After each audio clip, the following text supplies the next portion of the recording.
fact, you know, you guys wouldn't believe this about me. I'm a jealous husband.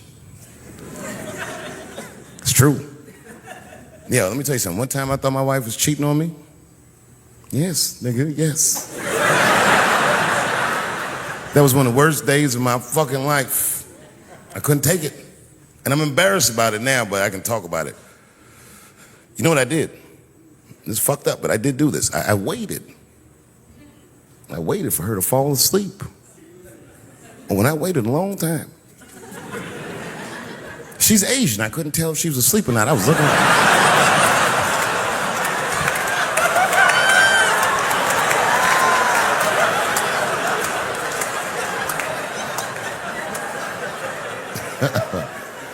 And when I was sure she was asleep, you know what I did?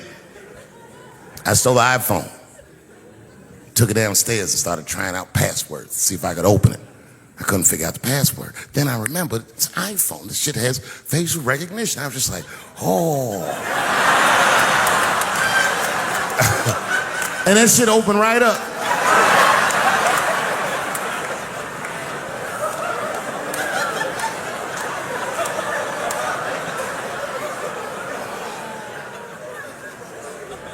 And I saw a text message in there from a fella named Earl. I don't know anybody named Earl. I woke her up out of her sleep. I said, wake the fuck up. Who the fuck is Earl? And she said, David, what are you talking about? Oh, don't you play dumb with me, bitch. I done open your phone. Who is Earl? And she said, oh my God, David. That's gay Earl from the hair salon. I said, word, what am I, a dummy? How am I supposed to know this nigga is gay? And she was calm. She said, read his text and look at his pictures. I started reading the text. This fella sure does spell girl with a U a lot. And I switched over and looked at his pictures, and I couldn't believe it. This fella looked gay and still pictures. His mouth was open in every shot.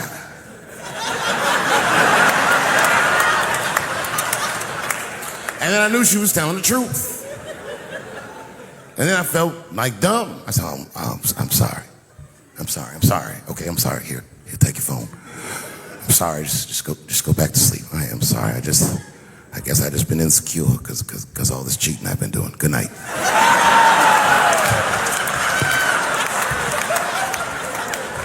And she didn't let me leave. She said, well, since you want to wake a bitch up, and then she pulled my phone from under her pillow. I said, what the fuck? She said, who is this bitch in this picture? I said, how'd you open that phone? She said, it was easy, nigga. All I had to do was mash my nose and go like this, and then open right up. I said, what the fuck? She said, who is this bitch? I said, give me that. Oh, girl, relax. That ain't no bitch. This is my friend, Deborah.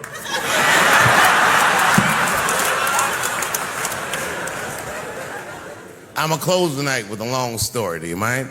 No.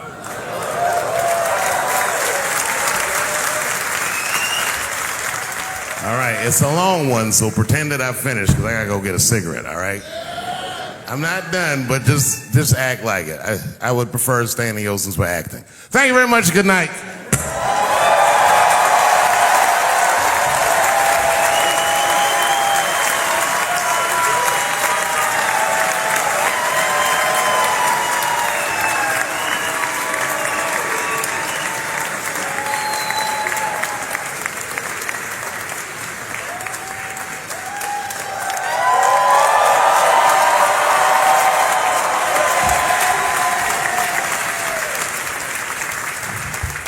Thanks for not giving me a standing O, motherfuckers. This is the worst. It's all right. It's all right. I just wanted to smoke. You like that, don't you?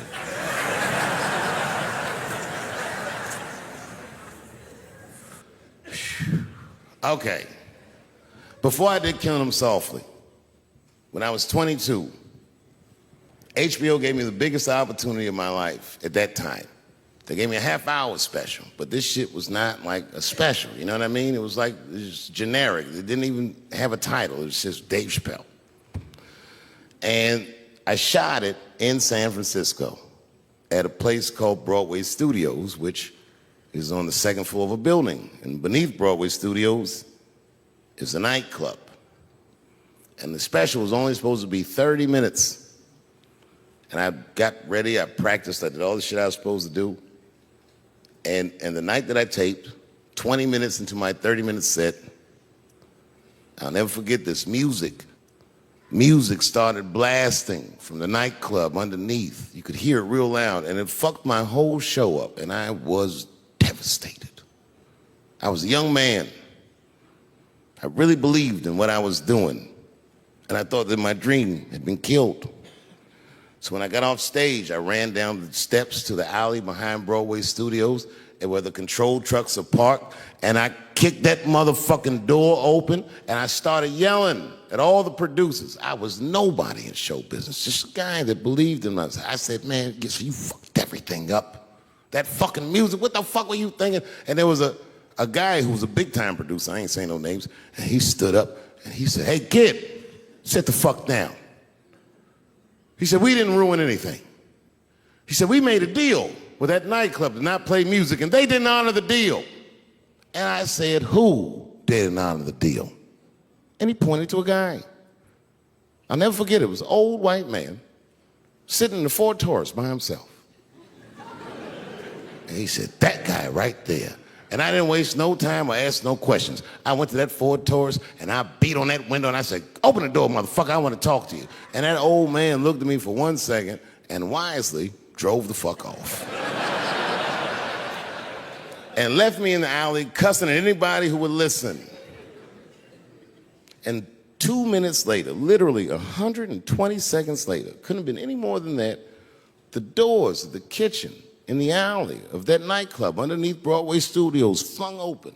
And that old man was standing there, that same old man with reinforcements. He had 2 big goons with him, and he looked at me, and he was calm as a cucumber. He said, you, come here. I want to talk to you. I didn't know anything about the streets at this age. But I found out later in my life that these men were Russian mobsters. And I don't know what you guys know about the Russian mob, but these are the niggas that killed Denzel in Training Day.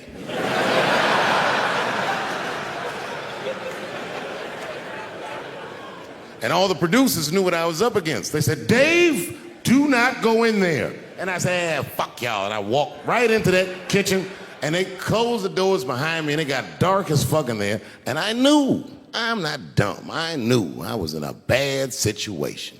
But you have to understand, I believed in what I was doing, and I didn't give a fuck.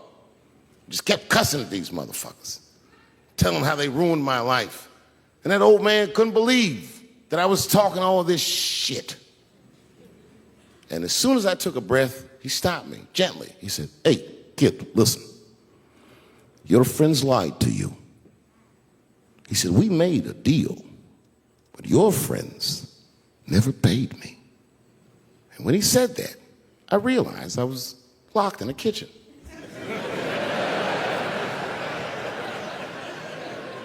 I realized he was telling the truth, which would make me wrong.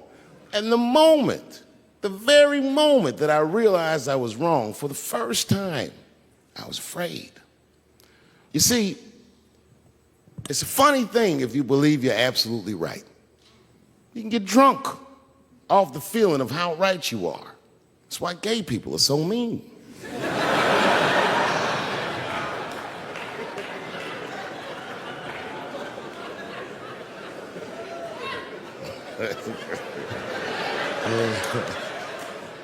But I didn't buckle. You guys would have been very proud of me. I was scared, but I didn't buckle. I said, well then, sir, I owe you an apology. But I believe that no matter what reason that music was playing, it ruined my life. And that old man looked at me with sympathy in his eyes. And he walked over to me and he gently placed his hand on my cheek, which I gotta tell you, is a very emasculating thing to do. I was standing there looking at this nigga's hand on my cheek like,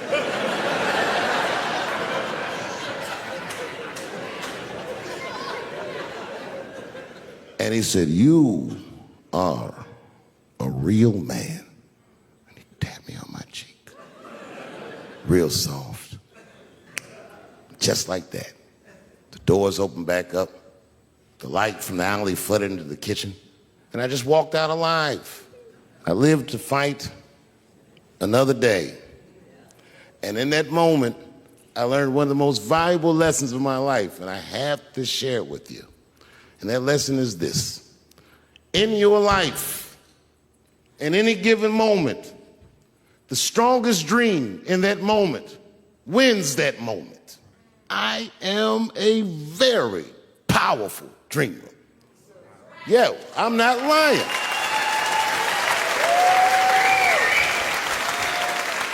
I dreamed tonight, this very night, as a 14-year-old boy, and I am living it as a 50-year-old man.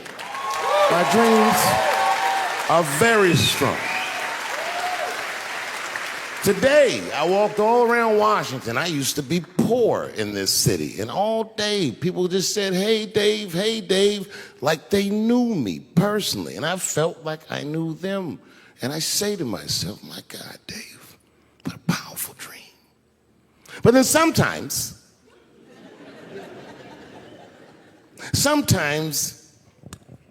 I feel regular. Just feel like myself. Maybe I'll smoke some weed and be in some nightclub and feel shy. But I'll look across the nightclub and I'll see some guy that no one's ever heard of. But this nigga worked all week and got bottle service. And there's bitches bringing Moet with sparklers to him. And I picture in my mind he's Persian. He's doing some kind of weird Persian dance. And he got 6 bitches at his table because he got so much liquor, and they all call him saying, go Cena, go Cena. And I'll be looking across the room like, oh my God, I'm in that guy's dream. I can hear him telling his friends, hey, how was the club last night? Man, that shit was fantastic. I had bottle service. I seen Dave Chappelle across the club looking at me like, ooh, who is that?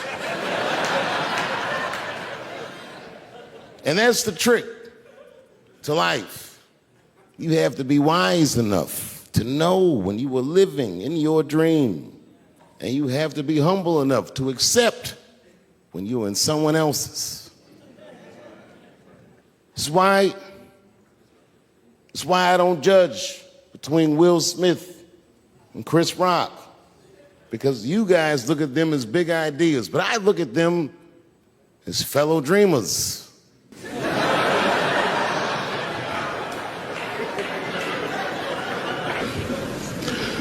I started doing stand-up comedy when I was 14.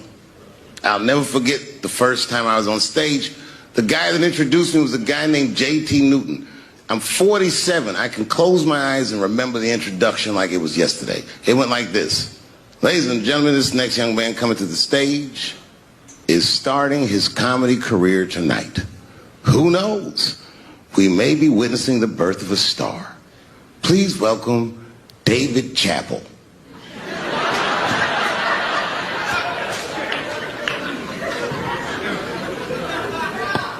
From the first time that I ever held a microphone, I was sure this was it. I knew I was home. I knew I had found my thing. And my God, man, I was a child. I got good. Matter of fact, I was good from the moment I started. And I'm not saying this to be a braggart. I'm telling you the truth. These old niggas was in awe of me. How is this little boy so poised? They used to say. I was. I mean, you know, I got better, but it started out good. About a year into it, when I was 15 years old, I had written a joke during the AIDS epidemic about having a Goodyear condom. Something, I don't even remember the joke. Something about an industrial strength condom by Goodyear. I just remember all the comedians really liked that joke. And there was an older comedian. And he came to me one night after the show, after he saw the joke, and he said, listen, I got an audition at another comedy club, and I was wondering, do you mind if I do that joke? I just want to borrow it. Now, I'm a kid. I don't know any better. I'm like, borrow it? Well, I guess, sure, if it'll help your career. I let him do the joke.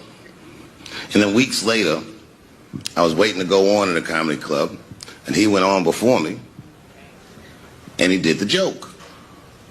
And after the show, I pulled him aside and I said, hey, man, I don't mind you borrowing my jokes, but you got to give them back. He said, oh, I forgot to ask you. He goes, let me buy that joke from you for $50.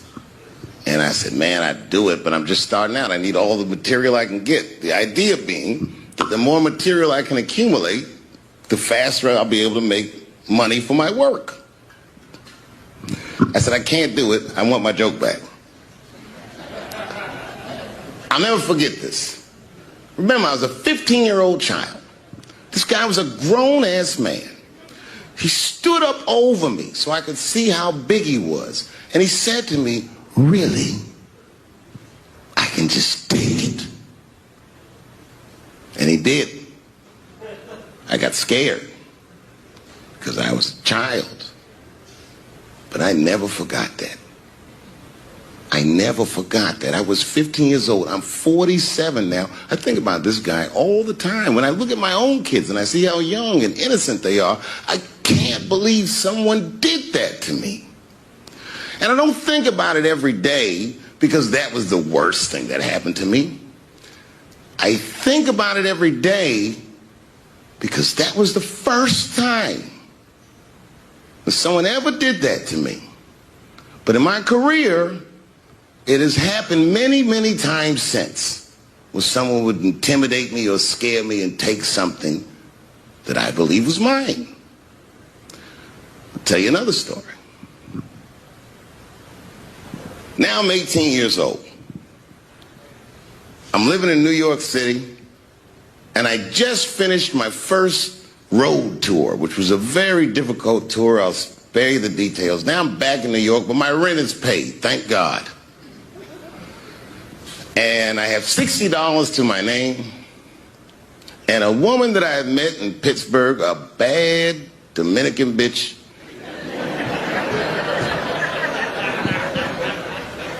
was coming to New York. She was going to spend the weekend with me.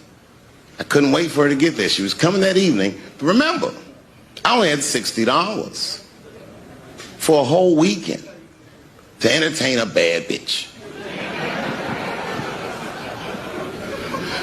Now I'm walking through Greenwich Village, and I see something I've never seen before. 3-card Monte. You know what that is?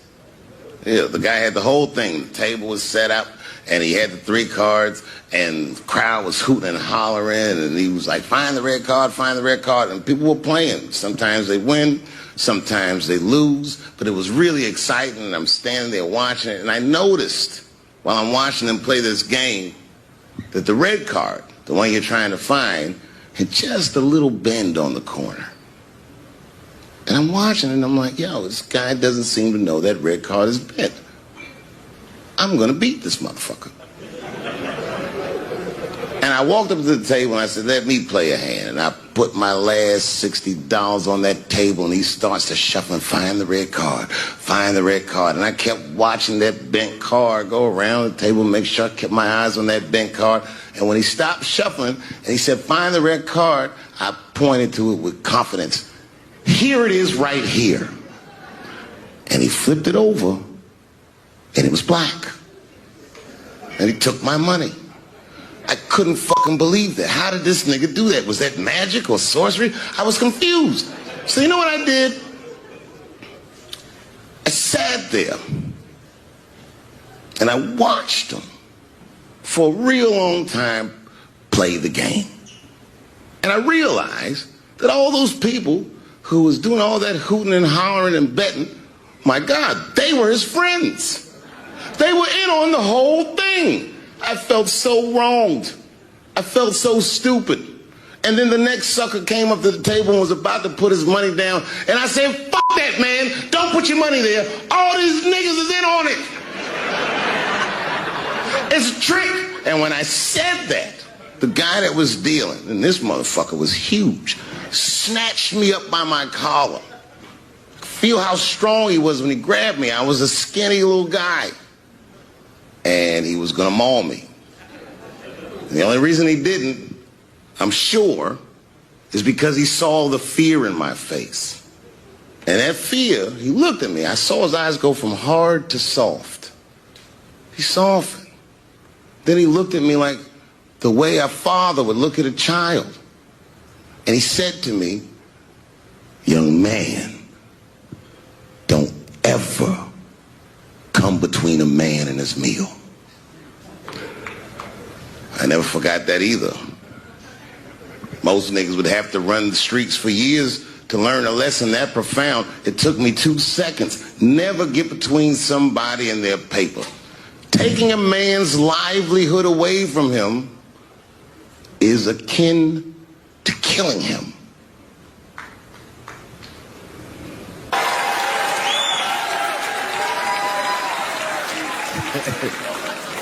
Look, it was way more intense than what you guys might have read. I don't know what you read, but the kid, while we was beating on him, reached in his waistband, pulled out a .22 caliber pistol. That shit was mayhem. Everybody started screaming, oh my God, he's got a gun. He's got a gun. And then I got scared. I was in the back, but I was scared because I knew that everybody that was with me was armed. Yes, if they had shot and killed this kid on stage at the Hollywood Bowl, like I pay you to do, Travis.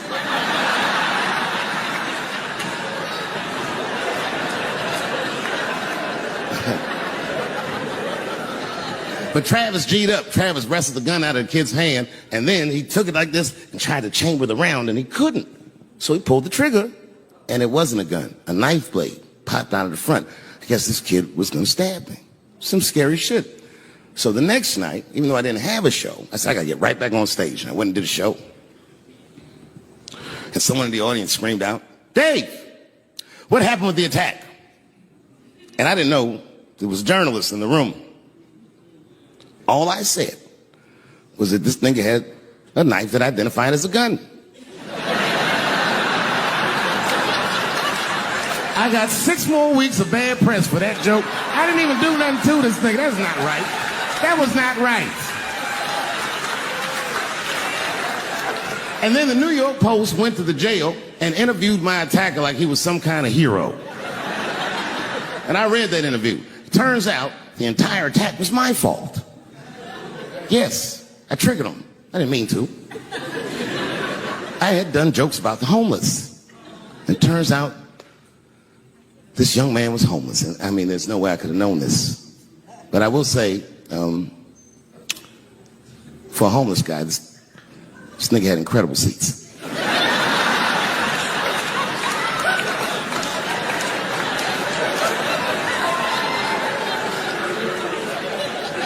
Oh, and they said I triggered him because I had done LBGTQ jokes, and it turns out this fellow was a bee.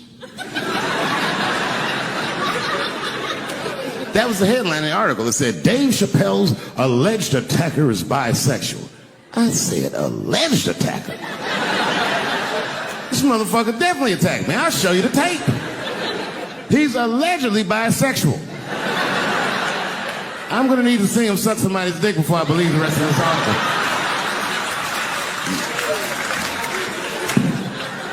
I read that shit in the paper. I was horrified. I was like, oh, bisexual? I could have been.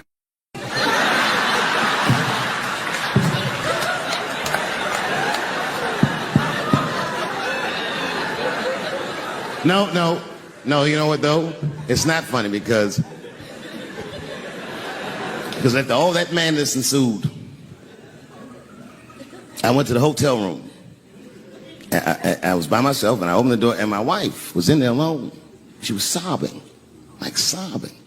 I said, oh my God, what's wrong with you, bitch? Did you get attacked too?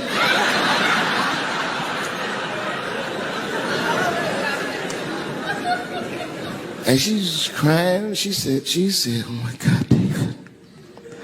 She said, if you had died tonight, me and the kids would have nothing.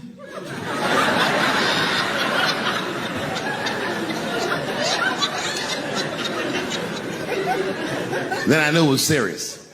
So I sat down on the bed next to her.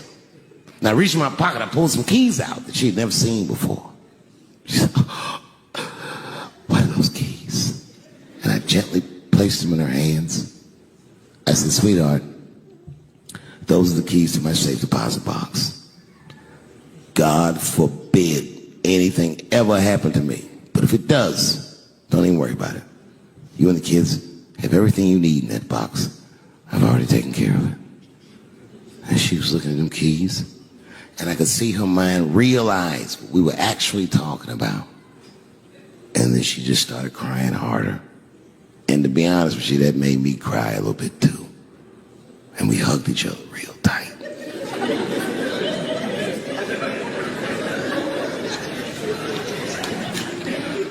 Do you know this bitch looked in the box while I'm alive and well? Who does that? Oh my God. And then she was mad at me. She said, God damn it, David, I opened that box. I said, you did? She said, yes, I did. And there was nothing in there.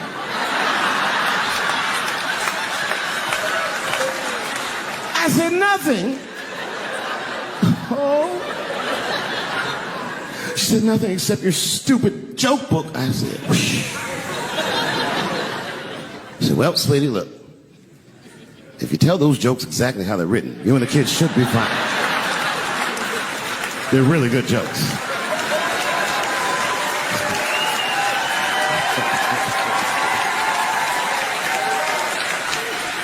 She's like, good jokes? What is this shit? Come join me in my watery grave. No, you gotta roll your throat.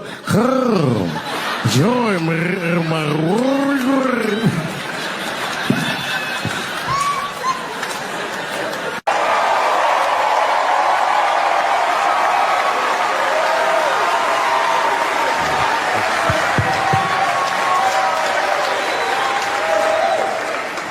She's an amateur in stature, but in practice, she was very professional. She showed up early, which is something I appreciate because I like people to be on time. She was dressed to the motherfucking nines. I mean, I'm transphobic, and even I was like, you look nice.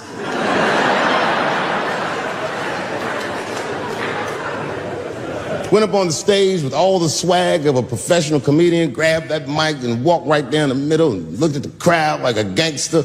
Man, you should have seen her work. This bitch bombed for 45 minutes straight. And I am not exaggerating, young man. That show was terrible. Stunk. Stunk. And then she brings me on, and you know, I was like a glass of water after a handful of salt. The crowd was happy to see me. I was killing it. But here's what impressed me.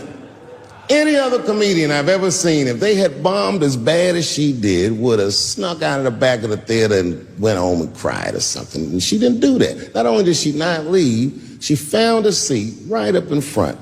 You know, when a new comedian watches an experienced comedian in comedy, we call this taking class. And this bitch took my whole class. She sat up there and was laughing as hard as she always laughs, as if nothing bad had even happened to her. And I saw her show.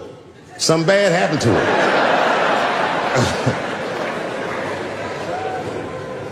She was drunk. So she starts talking to me while I'm on stage. But the way a person would talk to a television when they were alone. She's talking to me like that. That didn't bother me because I knew her. But the crowd didn't like that shit at all because she sucked. And a guy in the back of the room stood up. And Daphne's hair was dyed blonde at the time, and the guy screamed out, and his energy felt wild as fuck. He said, hey, Daphne! And everybody kind of clapped, like got tense. We didn't know if it was a heckler or an active shooter. And he said, does the carpet match the drapes? Yeah, it was fucked up. The whole crowd kind of groaned because it was so, like, mean. Everybody groaned, except for Daphne. She kind of laughed, which was weird. And she didn't even look all the way back. She said, sir, I don't have carpets. I have hardwood floors. Just like that. Just like that. And boy, when she said that shit, it blew the roof off the place. Cut through all the tension. With that one joke, she made up for 45 minutes of a stinker of a show. And after that, she could do no wrong. And I kept on rocking. She kept on talking to me.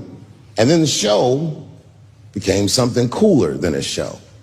It became like a conversation between a black man and a white trans woman, and we started getting to the bomber shit. All them questions that you think about that you'd be afraid to ask, I was just asking them, and she was answering them, and her answers were funny as shit. The crowd was falling out of their chairs. And at the end of the show, I go, "Oh, Daphne," I said, "Well, that was fun." I go, "I love you to death, but I have no fucking idea what you're talking about." The whole crowd laughed, except for Daphne. Now she looks at me like I'm not her friend anymore. Like I'm something bigger than me, like I'm the whole world and the guy. And she said, "I don't need you to understand me." I said, "What?"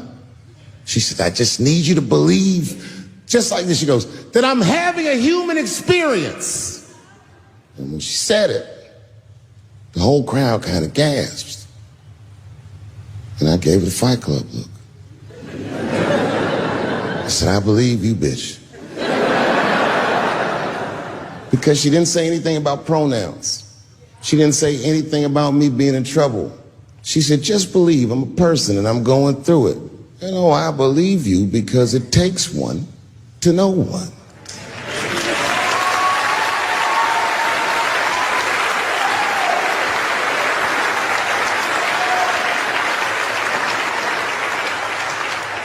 And then I told the crowd good night, and they start going crazy. And before the applause gets to its crescendo, I say, "And don't forget my opening act, Daphne." And the crowd stood up. And I looked at her, and tears came out of her eyes. She couldn't believe it was happening. I couldn't believe it was happening because her show stunk. And it was a great night. I remember the late, great Paul Mooney was there. A bunch of fly-ass comedy niggas was there. And we all went backstage and was just drinking and talking shit and laughing, and Daphne stole the room. She had everyone cracking up, spinning the yarn, telling us all these crazy stories about shit she be into. We all laughing real hard, and as she's telling us and everyone's laughing, I'm looking around, I'm like, "Oh my God, she is funny." I pulled her aside and I said, "You are hilarious." I didn't know that when you were on stage. I said, "You're doing some things wrong, but I can help you." I said, "Anytime I'm in San Francisco, why don't you open the show for me, and I'll just try to give you some pointers, see if you can't work this thing out." And she said, "Are you serious?" I was like, "Yeah." And she grabbed me real tight, hugged me, squeezed me, and I pushed her all violently because I'm transphobic. I said, "Boundaries, bitch."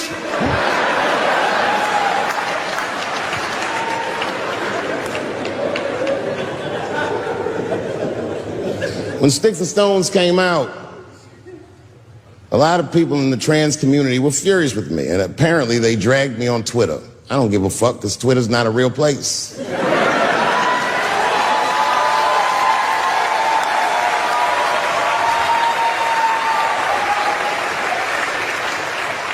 And the hardest thing for a person to do is go against their tribe if they disagree with their tribe. But Daphne did that for me.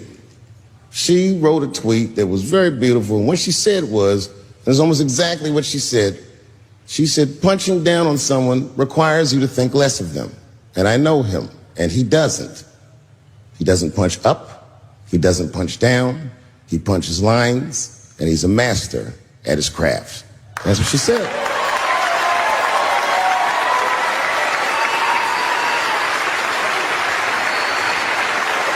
Beautiful tweet. Beautiful friend. It took a lot of heart to defend me like that. And when she did that, the trans community dragged that bitch all over Twitter. For days, they was going in on her, and she was holding her own because she's funny. But 6 days after that wonderful night I described to you, my friend Daphne killed herself. Oh, yeah. It's a true story. My heart was broken. Yeah, it wasn't the jokes. I don't know if it was them dragging her. I don't know what's going on in her life, but I bet dragging her didn't help. I was very angry at them. I was very angry at her. I felt like Daphne lied to me. She always says she identified as a woman, and then one day she goes up to the roof of a building and jumps off and kills herself. Clearly, only a man would do some gangster shit like that. Hear me out. As hard as it is to hear a joke like that, I'm telling you right now, Daphne would have loved that joke. That's why she was my friend.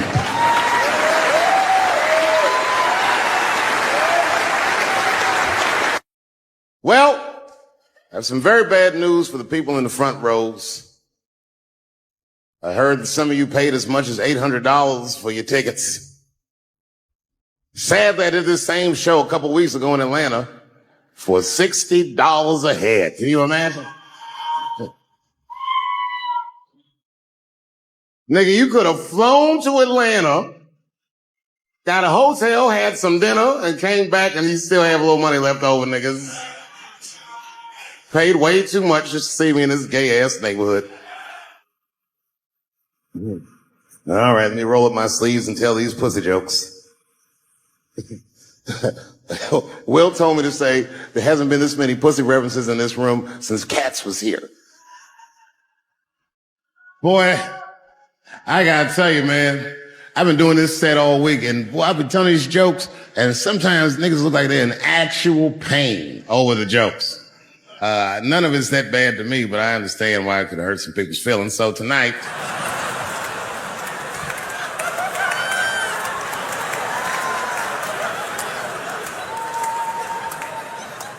I'm going to give you an opportunity that I rarely give anybody. I'm going to let you say whatever it is you need to say to my face, or ask me whatever it is you want to know. But there are no dumb questions allowed. If you ask a stupid question, you'll be asked to leave. Now I'm just kidding. Go ahead. Everyone relax. Come on. Oh, yes, sir, in the front. 2 questions. How often do you write? And can I have a cigarette? All right. First, you may have a cigarette, but remember, this is not jail, motherfucker. This lady right here. I have a question. Do you remember this scene? Oh, I do remember that. Ma'am, I'm going to have to ask you to leave. That was a terrible question. This gentleman in the front with the salmon-colored shirt on. I was wondering if you had any advice for young comedians that you generally give, and are you thinking of doing comedy? I've never done it before, but watching you has made me want to try it.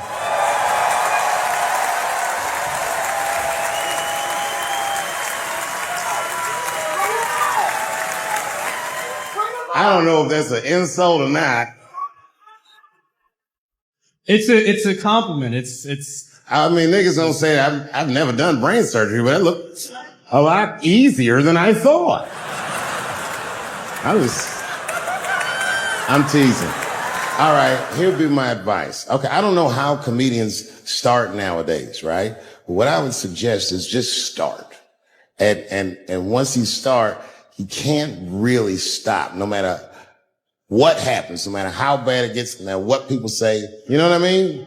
Because comedy is weird like that.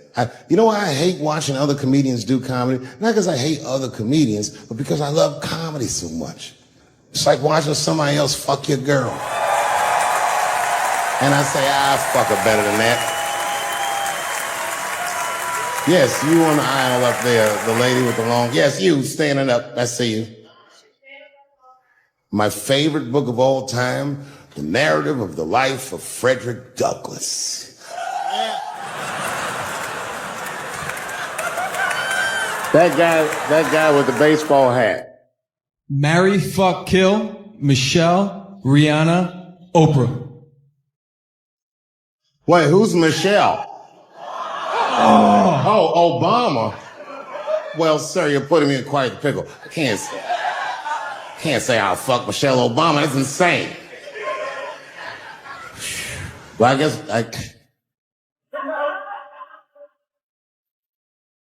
because I wouldn't kill any of those women. But I'd fuck all three of them.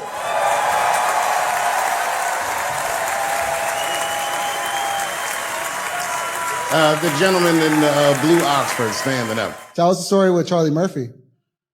Tell a story about Charlie Murphy? Or your favorite. Boy, there's so many good Charlie Murphys. You know, the thing with Charlie Murphy is he used to just make us laugh all the time. And I used to ask him about all the old Hollywood shit I was curious about. Like when they used to accuse Michael Jackson, I remember asking once, I go, Charlie, do you think Michael Jackson actually did those things? And he said, let me ask you a question, Dave. He said, say it is illegal to fuck women. How long are you staying out of jail? So God bless Charlie Murphy wherever you are. Charlie, I love you. Who do you think is going to win the 2020 election? All right, I'm going to put a pin in this, but I'll tell you right now, fella, I don't know, but I think Trump has a better shot than a lot of people would like to think.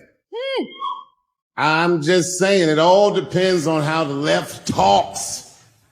The way we're talking is not going to win the fucking ball game. Donald Trump's over there on the right, grabbing handfuls of pussy. Joe Biden can't even smell hair over here. Fuck this side.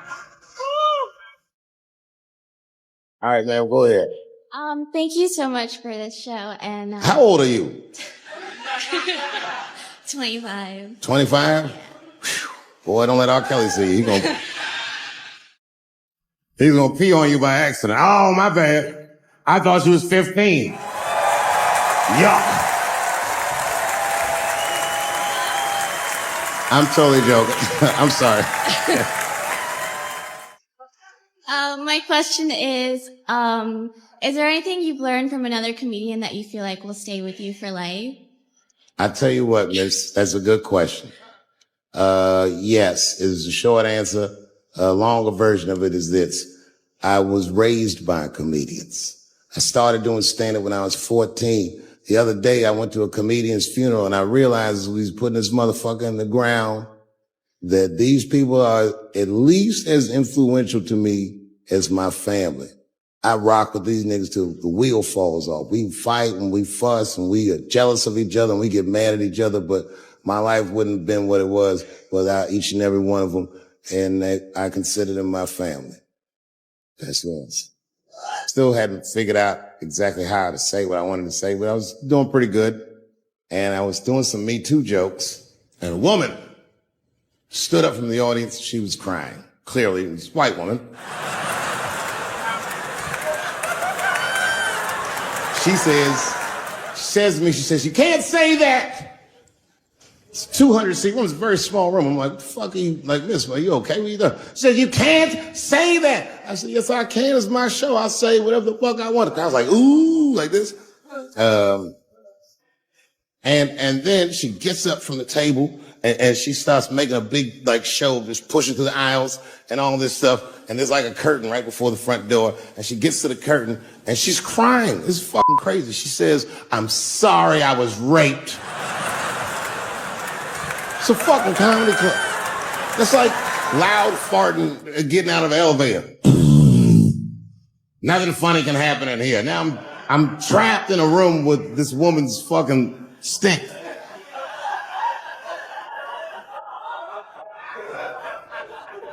And I say, miss, it is not your fault that you were raped.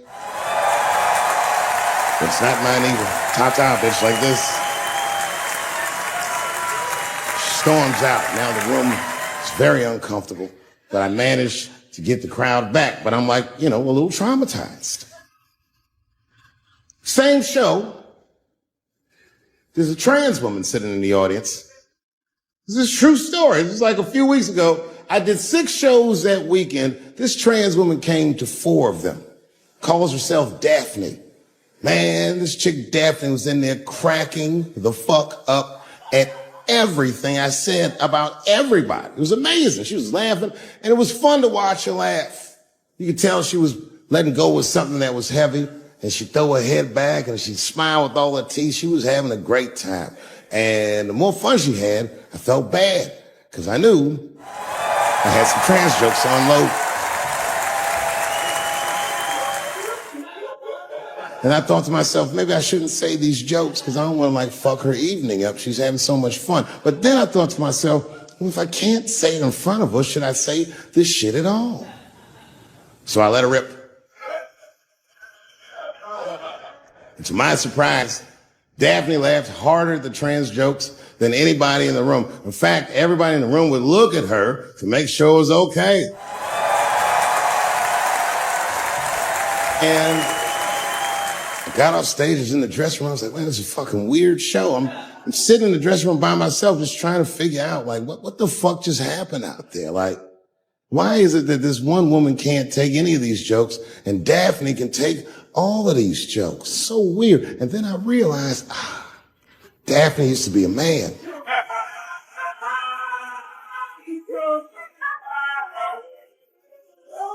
So now I go out of the dressing room and like you can see like all the staff was there, like cleaning the club up. The audience had gone. And sitting at the bar by herself was Daphne. And she's like, hey, Dave, come join me for a drink. And I don't want her to think that I'm transphobic or nothing. So I'm like, fuck, I guess I can have at least a drink. And we get some tequila and we're sitting there. And she was fucking cool. Turns out that Daphne, she wants to be a comedian. She was asking me for advice and I told her advice and all that shit. And then she says to me, she says, boy, you sure do get a bad rap for your trans jokes. I said, Daphne, thank you, but you don't have to say that. I hope I didn't offend you. She goes, no. She said, in fact, I read about you in the New York Times. I said, you did? She said, yeah. She said, I thought it was interesting that they blamed you for R. Kelly. They said you normalized him for telling jokes about him. I go, yeah, they said that. She goes, I wonder why they never said that you normalized transgenders by telling jokes about us. And I'd never thought about that. It never occurred to me. And we started making out. And then like, I reached up just to see what it felt like. I was like, what? And it felt like pussy, did it? It was just like, go ahead, ask me a question. What the fuck you gonna do if Trump get reelected? What am I gonna do if Trump get reelected? Probably get a significant tax break.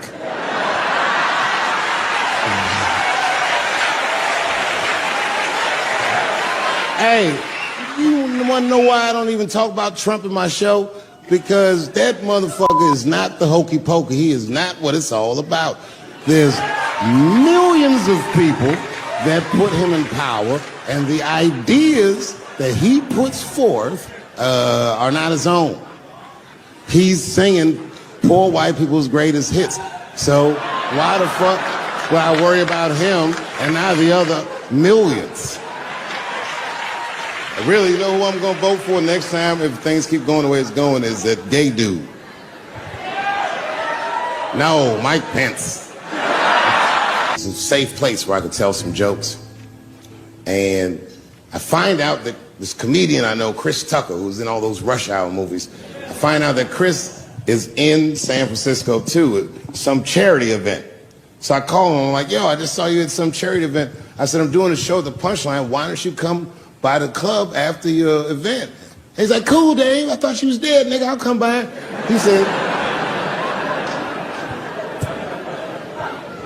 He says, is it okay if I bring some friends? Because, you know, I'm with a lot of people.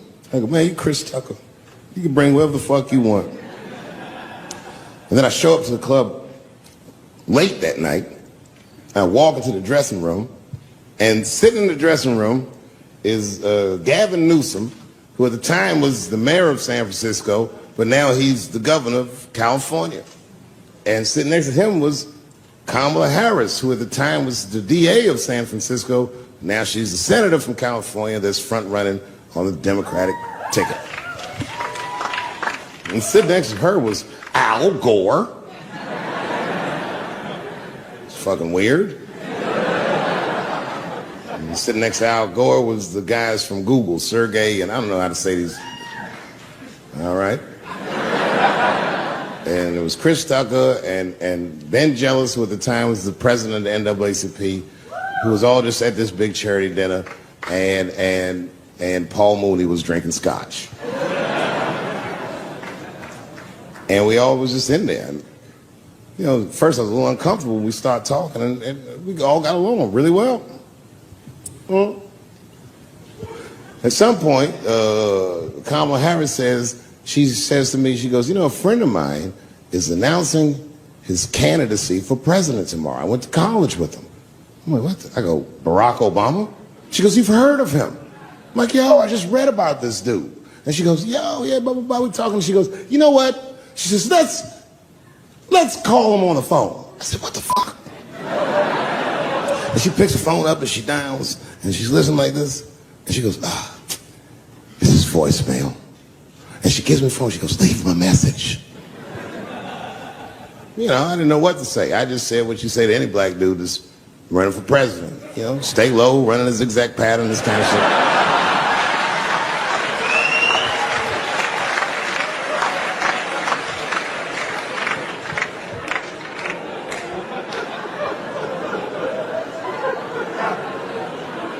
And then the last thing I say is, you know what? I said, sir, I really do believe you can do this. Like, man, I'm wishing you luck. Now, next day I wake up and go for coffee at a place called the Embarcadero. It's like an eatery by the sea in San Francisco.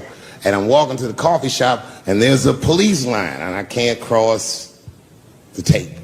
But then I figure, fuck it, I'm Dave Chappelle, so I go into the thing like this. And the police yoke me. These motherfuckers, like, tackle me immediately. And I see over the police's shoulder Gavin Newsom. I couldn't remember his name, but I remember the night before I had kept teasing him and saying he looked like Christian Bale, the guy from the Batman movies.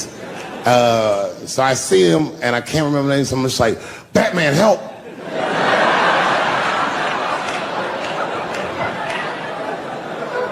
And he stops, he's like, Dave? And then the police see that the mayor knows me, so they all like, oh, sorry about that. And he's like, hey, back up, everybody. And he just picks me up. He's like, I'm really sorry about that. I'm like, I'm fine, don't worry about it. And he's like, listen, I'm here with Prince. Would you like to meet him? I'm like, I know Prince. That's my nigga. And we go around the corner, and it was Prince Charles, the Prince of England. I didn't know the protocol of meeting royalty. You're not supposed to touch him. I dapped him up like a nigga. My nigga. Just hugging him and shit like this, dapping him up. Like this. And that nigga was cool too. That was really fucking weird. And then I was just out there in the upside down, not having no TV show, trying to figure life out. And the election was going on in the background. And this guy, Barack Obama, was picking up steam. This motherfucker was killing it. And I had a chance to go to the last debate on the Democratic ticket, and I went. It's me and Chris Tucker sitting in Myrtle Beach, South Carolina. It's the last three candidates. It was Barack Obama, John Edwards, and Hillary Clinton. Now, Obama's a lot taller than Edwards and Clinton, and he had the center podium. And at one point, they're all on stage, and they start fussing, and Obama goes, look, none of us are perfect, like this. And his hands was like this, and there was light shining behind his head, and the other two candidates was looking up at the nigga, and I was sitting in the audience like, this nigga looks like Jesus.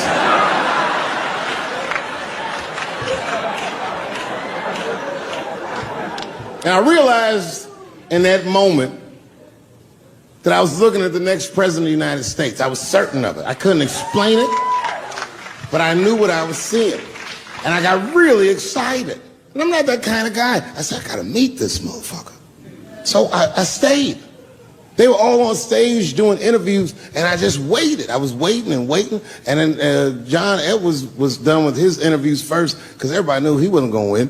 And I see John Edwards, and I said, hey, Senator Edwards, I just want to say hi. And that motherfucker looked at me like, I'm like, fuck you, nigga, you gonna lose anyway. And then he left, and then Hillary Clinton just walked by me in one of them Steve Harvey suits.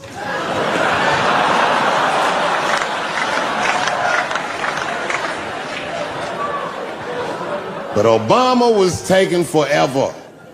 Everybody wanted to talk to him. When I knew the media saw exactly what I saw, there was no question about it. That was the guy.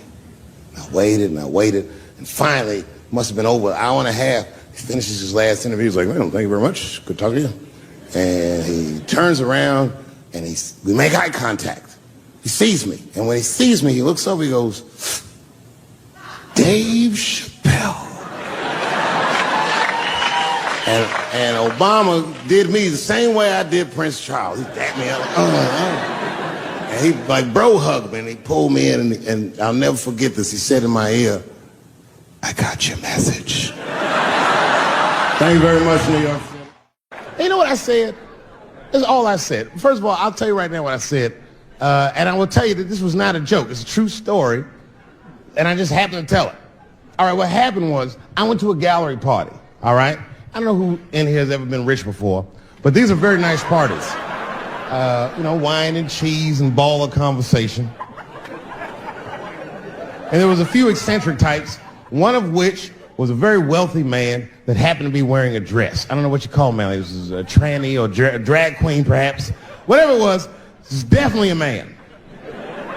And this man was definitely on drugs. I don't know what kind of drugs he's on, but I knew he had too much.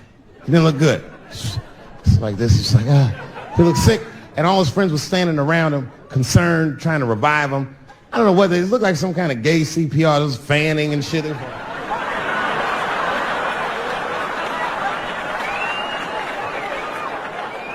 I saw all this from a distance. Now, I should have minded my own business, but I got curious. I was like, oh.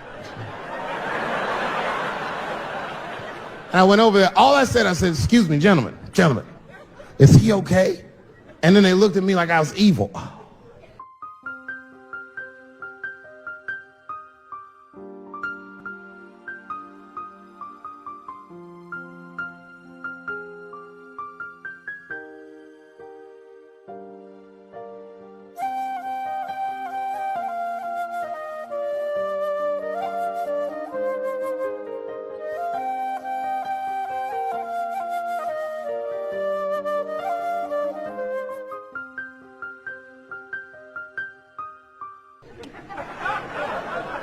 She is fine. Say word? Oh. I'm sorry, I didn't know this is what we were doing. Here's my thing. I would support anybody's right to be whoever they feel like they are inside. I'm your ally in that. However, my question is, to what degree do I have to participate in your self-image? Is it fair that I have to change my whole pronoun game up for this motherfucker? That didn't make sense. Seriously. If I put on an Argyle sweater and I'm like, hey everybody, I feel like a white guy in this sweater and I want some goddamn respect and a bank loan. That's not gonna work. Give a fuck how I feel. Why should I give a fuck how you feel? Nigger is a pronoun. But there was no time for philosophical debate. This was an emergency situation.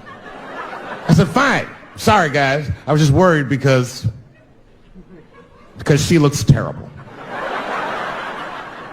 She just fell off the bench.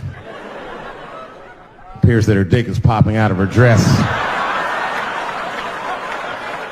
You mind if I call an ambulance, champ? I'd rather not be at a party where a tranny ODs. There's too many questions to answer.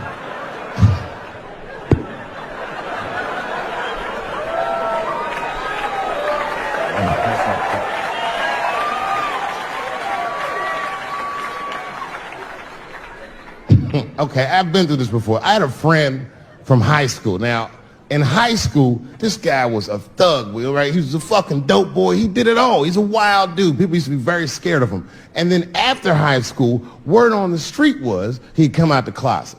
I personally didn't believe it. I bring him up because last year, he calls me out of the blue like, yo, what's up, man? I got your number from so-and-so, and I heard you're going to be in New York doing a show. Could I get some tickets? I was like, fuck yeah, get some tickets, man. How you been? He said, well, we'll catch up at the show, man, but yo, I appreciate it. I'll see you soon. I said, all right, man, take care. And I was about to hang up, and I couldn't resist. I was just like, hey, nigga, I heard you was gay. What's going on with that?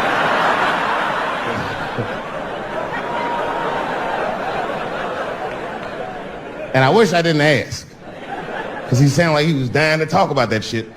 And he had a long story about it. And it's not that I didn't care, but I was, I don't like talking on the phone. I was watching TV at the same time. So I just wasn't really paying attention like I should. But I was trying to sound supportive, but I didn't really know what to say. So I was just like mumbling shit throughout this conversation. I was just like, nigga, you gay, man. You just gay.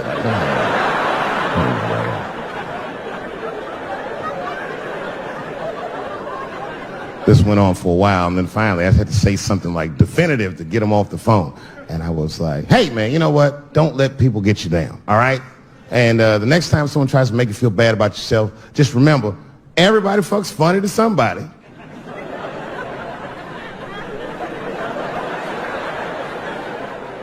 He didn't like that shit. He's like, what the fuck does that mean? I said, huh? He said, you saying I fuck funny, motherfucker? I said, no, that's not what I'm saying. I'm saying everybody's different. He said, you ain't say different, nigga. You say it funny. What's so fucking funny about the way I fuck? And I said, hey, man, I fuck feet. He said, what? Oh, this is not a joke, ladies and gentlemen. I get women to squeeze their feet together like this, and I fuck them right in that little space in their feet. But you can't build a community behind that shit. There's no flag for us. That shit made them laugh. And the next day, after the show, I saw him backstage. He was like, yo, what's up, man? I'm like, oh, shit, what's going on? And he had his buddy with him. He goes, Dave, I want you to meet Manuel. Manuel's my fiance. We're in New York getting married because it's legal here. I said, well, congratulations, fellas. And Manuel was like, gracias. And he went to go get some drinks. And then my buddy looked at me. He was like, so, Dave, what do you think? And I started mumbling again. You gay, nigga, you know, just gay. He said, yeah, I'm a little nervous about getting married, man. It's a big step. I said, yeah, it is. It's a big step. He said, well, you've been married for a while. You got any advice for us? No, I'm married to a woman. Sorry about that. And he corrected me. He said, no, you married the person that you love. So it's essentially the same. I said, you know, man, the problem with that statement is that it makes the assumption that I love her. But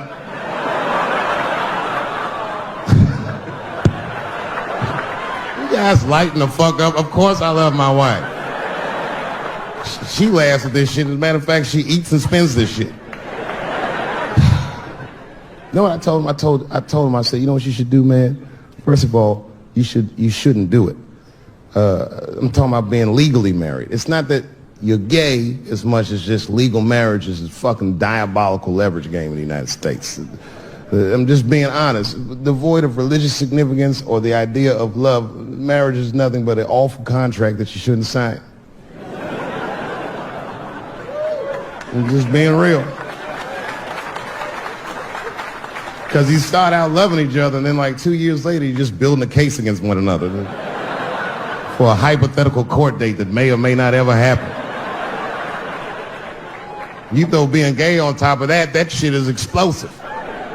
Like I said, Ray Rice shit. Okay, right after Ray Rice went through all that shit, I was at a party and I met this kid, Michael Samms. You know Michael Samms? Very nice guy. He's the first openly gay NFL player. And Mike's a very nice guy, very brave guy.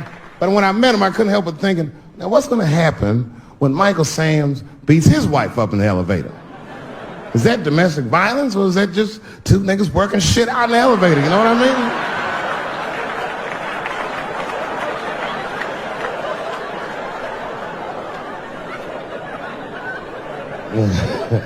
mean? Anyway, I give all married men the same advice, gay or straight. Get a dog. His dog will love you all the time, but she's not going to. It's real talk. I didn't even know about dogs, and my kids got the dog. They brought him home from the shelter, and I didn't even want him. They're like, can we keep him? I said, nope. I said, where'd you even get this dog? They're like, we got him from the shelter. I was like, ugh. Probably something wrong with him. Can't keep him. And then my kids started crying and screaming like the dog had gambling debts. Please, Dad, if you don't let us keep him, they're gonna kill him. I said, oh. All right, you can keep him. And this dog was a menace. I hated his guts. Then one night I'd smoked a bunch of weed and I was eating a sandwich and Baba came over. Baba's the dog. He came over and was staring at me. This will make you very uncomfortable if you're just looking at you.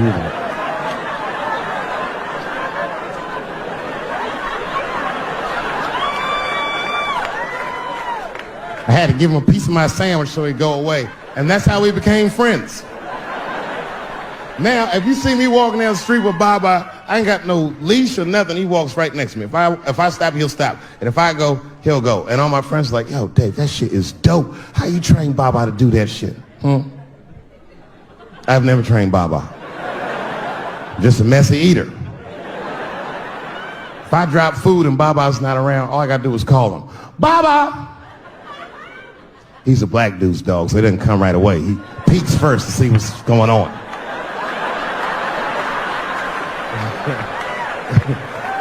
I gotta tap my foot so he can see the food. Over here, little buddy. And he's like, thanks, Dave. They'll come get it and run off.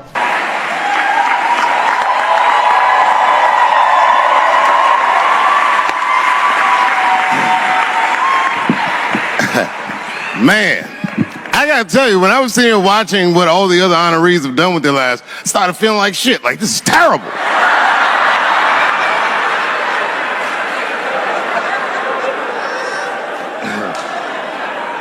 And then Bobo brought me up and started out good with that Ali picture, and then it just... But that coloring book that was in the picture, I know the Ali's are here, that coloring book, my mother has it. And Champ, he signed it. You know, the greatest, he signed it, Muhammad Ali. And his sparring partner was there that day. And his sparring partner signed it, said the next heavyweight champion of the world, Larry Holmes. And he was. And 2-year-old Dave Chappelle colored all in that shit and just ruined the book.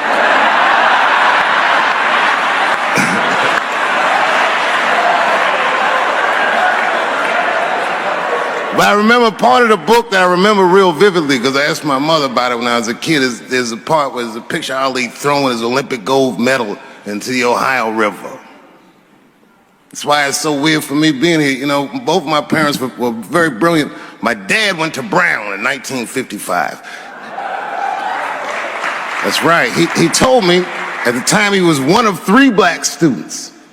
He said one of the guys got accused of a rape that he probably didn't commit, and the other guy killed himself, and Dad said, and I left. And see, that's what makes us Chappelle's great. We know when to quit.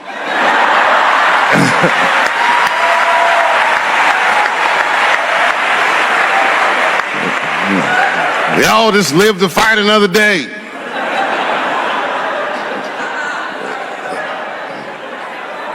I gotta say, I'm very honored to be here, and I'm very honored to be here with the other honorees. Really, I'm like very humbled by you all, the work that you do, and you all make me want to be better. All of you.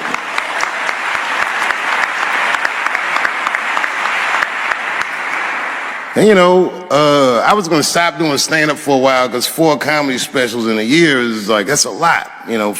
But you know, shout out to my colleagues in comedy. I just want to say that in a way, this for me belongs to my mother primarily, who was an African American studies professor, and a lot of the content that I say, she raised me well.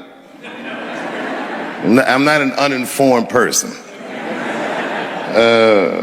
But also, you know, my colleagues in comedy, like comedians have been getting beat up pretty bad recently, and we're somehow nowadays expected to speak with the precision of attorneys or politicians. We are not.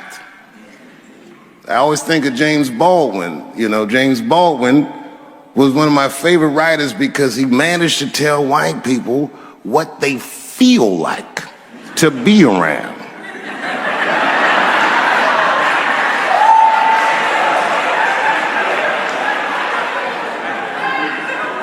So I ain't gonna hang up my gloves yet. I think I got one more special in me. So to quote Baldwin, God gave Noah the rainbow sign. It's no more water, it's the fire next time. Thank you very much.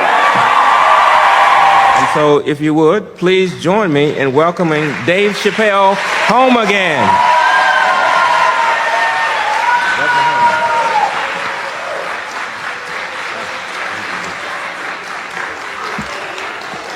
Oh, thank you. You know, I speak for a living, and I'm a little nervous today. I wanted to say thank you, Mr. President, and thank you, Bishop Green, and thank everyone at Allen University for hosting me today, because it feels special, right? When I think of this great grandfather that I've heard about in my life, but never actually touched his legacy. So it's like the product of his loins coming to meet the product of his work. And it's an important day for me personally. And I know a lot of you guys are students, and I just want to tell you I'm the first person in my family to not go to college. And as the president has told you, I've done outstanding in spite of that.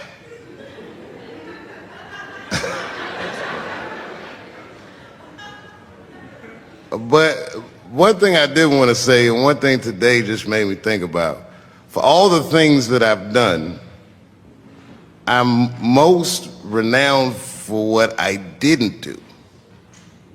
I've made decisions in my career that a lot of people have called insane.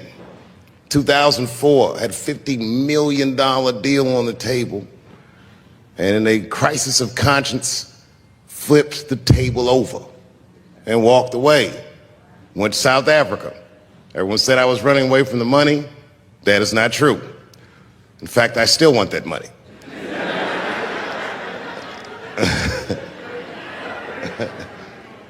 The idea that I wanted to just share with you guys is the idea that sometimes you do what you think is best, whether anybody understands it or not. I heard a story about my father where someone told me he used to do statistics for a company in D.C. The company he did statistics for started doing business with the South African government, so he quit his job. It's caused a lot of problems between him and his wife. It's hard for a man when he can't provide for his family the way he wants to, and he suffered through it. And a generation later, when I had my crisis of conscience, I was able to go to a free South Africa and get away from the heat. This idea that what you do in your lifetime informs the generations that comes after you is something I keep thinking about, something that is so much bigger than just ourselves. And today I'm standing in front of you guys, and I know you guys are like, oh, I know you're bored. But I see family of mine in the front row some who I've never met, and I just realize how all of us are connected. That my great-grandfather built something more substantial than buildings. He built a community, and he built, more importantly than a community, he built a way. You know, so I'm very grateful. Very grateful. Hello, police. I just saw him saying, you know what I mean? He's standing over like, so this is what black people talk about.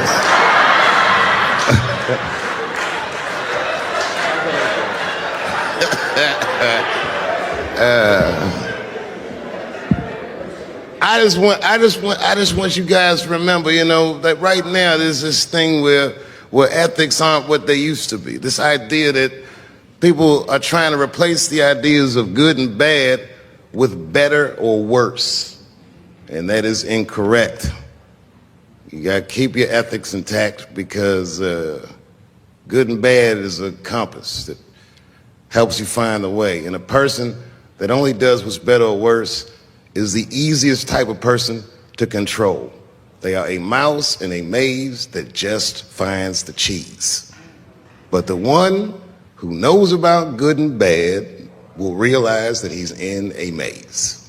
So, that being said, I just hope that all of you guys transcend whatever you see as your obstacles and that you live outstanding lives and that you stay connected to your communities because you have so much power there, and that you grow your communities and you diversify your communities, and that you don't let anybody tell you you can't or to be afraid. It's okay to be afraid because you can't be brave or courageous without fear.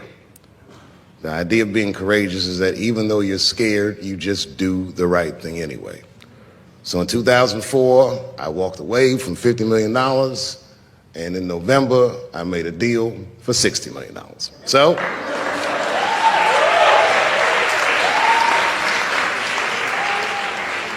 although I am not the most famous comedian of my time, I would like to know what their great-grandfathers did. I'm very proud today. Thank you very much.